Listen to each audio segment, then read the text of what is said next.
بسم اللہ الرحمن الرحیم۔ السلام علیکم ورحمۃ اللہ وبرکاتہ۔ امید کرتی ہوں آپ سب لوگ خیریت سے ہوں گے۔ آج ہم اسلامیت میں چیپٹر پڑھیں گے عفو و درگزر اور بردباری۔ اس میں 2 ٹاپکس ہیں، الگ الگ کر کے اسے بتایا گیا ہے، جو کہ ہیں پیج نمبر 61، 62 اور 63 کے اوپر۔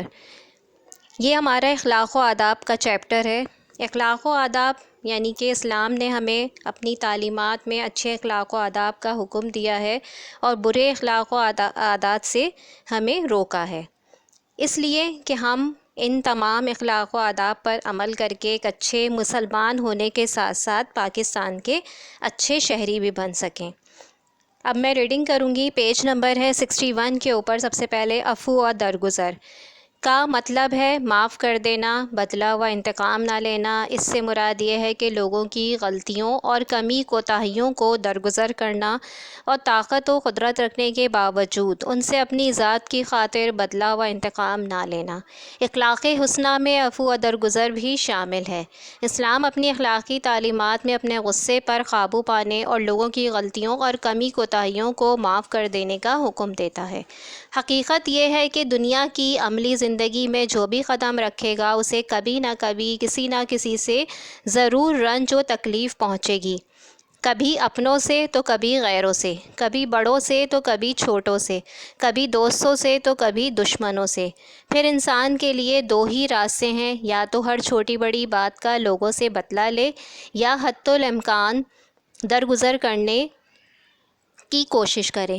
اگرچہ انسان کو یہ حق اسلام انسان کو یہ حق دیتا ہے کہ جتنی اس کے ساتھ کسی نے زیادتی کی ہے وہ بھی اس سے بدلہ لے سکتا ہے، لیکن اسلام معاف کرنے اور درگزر کرنے کو ترجیح دیتا ہے اور اسے پسند کرتا ہے، اور عفو و درگزر کو انسان کا اعلیٰ وصف اور بڑے پن کی نشانی قرار دیتا ہے۔ دراصل عفو و درگزر اللہ تعالیٰ کی صفت ہے۔ قرآن مجید میں ارشاد ہے کہ بے شک اللہ تعالیٰ معاف کرنے والا اور بخشنے والا ہے۔ عفو و درگزر کا کیا مطلب ہے؟ کہ دوسروں کو معاف کر دینا اور غلطیوں کو درگزر کرنا۔ ایسا کرنے سے کیا ہوگا کہ انسانوں میں آپس میں تعلقات خوشگوار ہوتے ہیں، کیونکہ اسلام معاف کرنے اور درگزر کرنے کو بہت زیادہ پسند کرتا ہے۔ اس کی سب سے بڑی مثال ہمارے سامنے جو ہے وہ انسانیت کے سب سے بڑے محسن نبی کریم صلی اللہ علیہ وآلہ وسلم کا اسوہ حسنہ ہے، جنہوں نے کبھی بھی کسی سے بدلہ نہیں لیا۔ ہم جس معاشرے میں رہتے ہیں اس میں ظاہر ہے ہم ایک دوسرے کے ساتھ ملتے جلتے ہیں۔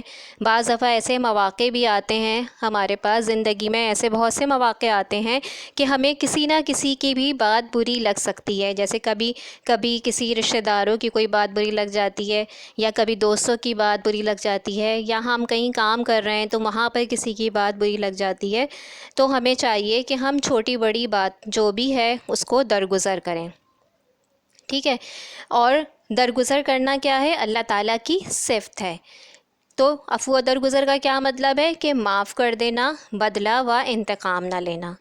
اس کے بعد ہمارے پاس ہے دوسرا پیراگراف کہ حضور اکرم صلی اللہ علیہ وآلہ وسلم نے فرمایا، پہلوان وہ نہیں جو دوسروں کو پچھاڑ دے، بلکہ پہلوان تو وہ ہے جو غصے کے وقت اپنے آپ پر قابو رکھے۔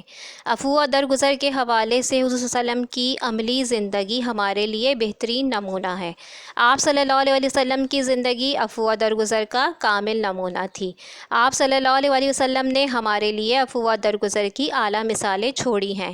اہل مکہ حضور صلی اللہ علیہ وسلم کے جانی دشمن تھے، جنہوں نے تبلیغ اسلام کی پاداش میں آپ صلی اللہ علیہ وآلہ وسلم اور آپ کے عزیزوں کے ساتھ 3 سال تک معاشرتی قطع تعلق کیا اور انہیں شیب ابی طالب میں محصور کر دیا، یہاں تک کہ انہیں درختوں کے پتے کھانے پر مجبور کیا۔ بالآخر آپ صلی اللہ علیہ وسلم مکہ مکرمہ سے ہجرت کرنے پر مجبور ہوئے۔ پھر مدینہ منورہ میں بھی انہوں نے آپ صلی اللہ علیہ وسلم کو سکھ کا سانس لینے نہیں دیا۔ اچھا جی، ہمارے پاس ہمارے پیارے نبی صلی اللہ علیہ وسلم کی بہت سی مثالیں ہیں، انہوں نے اعلیٰ مثالیں چھوڑی ہیں عفو و درگزر کی، کہ مکہ کے لوگ حضور صلی اللہ علیہ وسلم کے جبکہ جانی دشمن تھے، آپ صلی اللہ علیہ وسلم نے جب ان کو اسلام کی دعوت دی تو انہوں نے کیا کیا، ان سے قطع تعلق کر لیا، یعنی ان سے تعلق جو ہے وہ توڑ دیا اور انہیں شیب ابی طالب میں قید کر دیا۔ محصور کہتے ہیں قید کرنے کو۔ اس کے بعد آپ صلی اللہ علیہ وسلم نے جب مکہ سے مدینہ ہجرت کی تو اس کے بعد جنگ احد میں بھی آپ صلی اللہ علیہ وسلم کا دانت مبارک جو ہے وہ شہید کیا گیا، یعنی آپ صلی اللہ علیہ وسلم پر بہت زیادہ ظلم و ستم کیے گئے، لیکن اس کے باوجود آپ صلی اللہ علیہ وسلم نے کبھی نہ کسی سے بدلہ لیا بلکہ ہر کسی کو معاف کر دیا، کیونکہ ہم جب ہی کسی کو معاف کر سکتے ہیں جب ہم اپنے غصے پر قابو میں رکھیں۔ تو ہمارے لیے ضروری ہے کہ اگر کسی کے اوپر ہمیں غصہ آ رہا ہو تو ہم اس کو غصے کو برداشت کرنے کی کوشش کریں، کیونکہ آپ صلی اللہ علیہ وسلم نے بھی فرمایا کہ پہلوان وہ نہیں ہے جو دوسروں کو پچھاڑ دے۔ پچھاڑ دے کا مطلب یہی ہے کہ زمین پر گرا دے یا مار دے، بلکہ پہلوان تو وہ ہے جو غصے کے وقت اپنے آپ پر قابو میں رہے۔ اس کے بعد ہے جنگ احد میں آن حضرت صلی اللہ علیہ وسلم کا دانت مبارک جو تھا وہ شہید ہو گیا تھا، سر اور جسم مبارک کو خون سے لہو لہان کیا، لیکن فتح مکہ کے موقع پر ان پر قابو پانے کے بعد آپ صلی اللہ علیہ وسلم نے سب کو معاف فرما دیا، یہاں تک کہ ابو سفیان جو آپ صلی اللہ علیہ وسلم کے سخت مخالف تھے اس کو نہ صرف معاف کیا بلکہ یہ اعلان کیا کہ جو شخص ان کے گھر میں پناہ لے اس کے لیے بھی معافی ہے۔ اس مثال سے معلوم ہوا کہ اللہ تعالیٰ اور اس کے رسول صلی اللہ علیہ وسلم عفو و درگزر کو پسند کرتے ہیں اور مومنوں کو بھی عفو و درگزر کی تلقین کرتے ہیں۔ اس لیے ہمیں چاہیے کہ اللہ تعالیٰ کی صفات اپنے اندر پیدا کرتے ہوئے، رسول اللہ صلی اللہ علیہ وسلم کی سیرت طیبہ پر عمل کرتے ہوئے ہم لوگوں کی کمی کوتاہیاں معاف کریں، اور اگر خدا نخواستہ ہم سے کوئی غلطی ہو جائے جس سے کسی کو تکلیف پہنچی ہو تو اس سے معافی مانگ لیں۔ اس طرح کرنے سے ہم دنیا میں بھی عزت پائیں گے اور ہمیں آخرت کی کامیابی بھی نصیب ہوگی۔ اس پیراگراف میں یہ بتایا جا رہا ہے کہ فتح مکہ کے موقع پر بھی آپ صلی اللہ علیہ وسلم نے سب کو معاف فرما دیا تھا۔ ابھی میں نے آپ کو بتایا کہ ہمارے نبی صلی اللہ علیہ وسلم پر بہت زیادہ کفار نے جو ہے وہ ظلم و ستم کی انتہا کر دی تھی، آپ نے ہجرت بھی کری لیکن اس کے باوجود آپ صلی اللہ علیہ وسلم نے سب کو معاف کر دیا تھا۔ اس لیے ہمیں چاہیے کہ درگزر کرنا سیکھیں، کیونکہ ہم بھی اپنے پروردگار سے یہی امید کرتے ہیں، اور ہم سے کوئی غلطی ہو جاتی ہے تو ہم یہی سوچتے ہیں کہ ہمارا رب ہم کو جو ہے وہ معاف کر دے گا، اور اللہ تعالیٰ ہماری بہت سی جو ہمارے غلطیاں ہوتی ہیں ان کو معاف فرماتا ہے۔ تو ہمیں بھی چاہیے کہ اگر کسی سے کوئی غلطی ہو جائے تو اس کو معاف کر دیں، یا ہم سے کوئی غلطی ہو جائے تو ہم اس سے معافی مانگ لیں، اس میں ہمیں کوئی شرمندگی محسوس نہیں کرنی چاہیے۔ اس طرح سے کیا ہوگا کہ ہماری عزت میں ہی اضافہ ہوگا اور ہمیں آخرت میں بھی کامیابی نصیب ہوگی۔ اس کے بعد ہمارا اگلا ٹاپک ہے بردباری۔ بردباری فارسی زبان کا لفظ ہے جس کا مطلب برداشت کرنے کے ہیں۔ اس سے مراد یہ ہے کہ لوگوں کی نادانی، بیجا سختی اور ان کی ناگوار باتوں کو حوصلہ مندی اور خندہ پیشانی سے برداشت کرنا، اور باوجود طاقت کے اپنی ذات کی خاطر ان سے بدلہ و انتقام نہ لینا۔ اللہ تعالیٰ انتقام کی طاقت اور قدرت رکھنے کے باوجود اپنے بندوں کی ناگوار باتوں کو معاف کرتا ہے اور درگزر کرتا رہتا ہے۔ قرآن مجید میں ارشاد ہے، بے شک اللہ تعالیٰ بخشنے والا اور بردبار ہے۔ اس طرح وہ اپنے بندوں میں سے ان کو بہت پسند کرتا ہے جو لوگوں کی ناگوار باتوں کو برداشت کرتے ہیں، اپنے غصے کو دباتے ہیں اور لوگوں کے قصور معاف کر دیتے ہیں اور ان پر احسان کرتے ہیں، جیسے قرآن مجید میں ارشاد ہے، اور غصے کو روکتے اور لوگوں کے قصور معاف کرتے ہیں، اور اللہ تعالیٰ نیکوکاروں کو دوست رکھتا ہے۔ بردباری کیا ہے؟ بردباری بھی اخلاقی صفات میں سے ہی ہے، یعنی بردباری فارسی زبان کا لفظ ہے جس کا مطلب یہی ہے برداشت کرنے کے ہیں، یعنی اگر کوئی بھی کسی کی بھی بات کوئی ایسی ہو جائے جو ناگوار بات ہو تو اس کو ہم برداشت کریں اور طاقت و قدرت رکھنے کے باوجود اس سے بدلہ و انتقام نہ لیں۔ جو افراد کیا کہتے ہیں انفرادی اور اقوام کے لیے اجتماعی طور پر کامیابی اور ترقی کا ذریعہ بنتی ہے، یعنی بردباری جو لوگ اپناتے ہیں ان کو اس طرح سے کامیابی نصیب ہوتی ہے۔ بردباری جو ہے وہ بہت بڑی انسانی خوبی ہے۔